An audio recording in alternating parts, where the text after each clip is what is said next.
यहां पे हम बल्ब का रेजिस्टेंस चेक कर रहे हैं और इस बल्ब का जो रेजिस्टेंस है ओम्स लॉ के हिसाब से वो 899.62 ओम है। ऐसे ही हमने फिर दूसरे बल्ब का रेजिस्टेंस चेक किया, वो जो है वो 862.33 ओम है।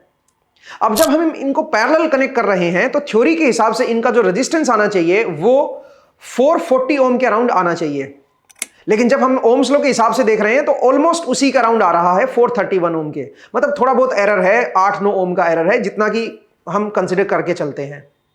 लेकिन जब हम इनको सीरीज में कनेक्ट कर रहे हैं तो आप क्लियरली देख सकते हो कि जो रेजिस्टेंस है वो अराउंड 1762 ओम के अराउंड थ्योरी के हिसाब से आना चाहिए, बट अगर मैं रीडिंग के हिसाब से देखूं तो ऑलमोस्ट 1300 ओम हमारा रेजिस्टेंस मिल रहा है। ऐसा क्यों हो रहा है? इसके पीछे का कारण है टेम्परेचर।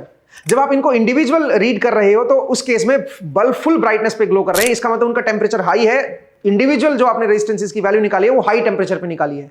जब आप इनको पैरेलल में कैलकुलेट करते हो तो उनका टेम्परेचर ऑलमोस्ट वही रहता है जो इंडिविजुअल के केस में था, लेकिन जब आप इनको सीरीज में कनेक्ट करते हो तो बल्ब डिम ग्लो कर रहे हैं, इसका मतलब उनका टेम्परेचर लो है। उस वजह से इनका जो इंडिविजुअल रेजिस्टेंस है वो पुराने वाले रेजिस्टेंसेस को यूज नहीं कर सकते, वो हाई टेम्परेचर पे था। लो टेम्परेचर होने की वजह से वो रेजिस्टेंस भी लो हो गया है। दैट्स व्हाई आपको जो टोटल रीडिंग नजर आ रही है सीरीज में वो 1300 आ रही है, ना कि 1762।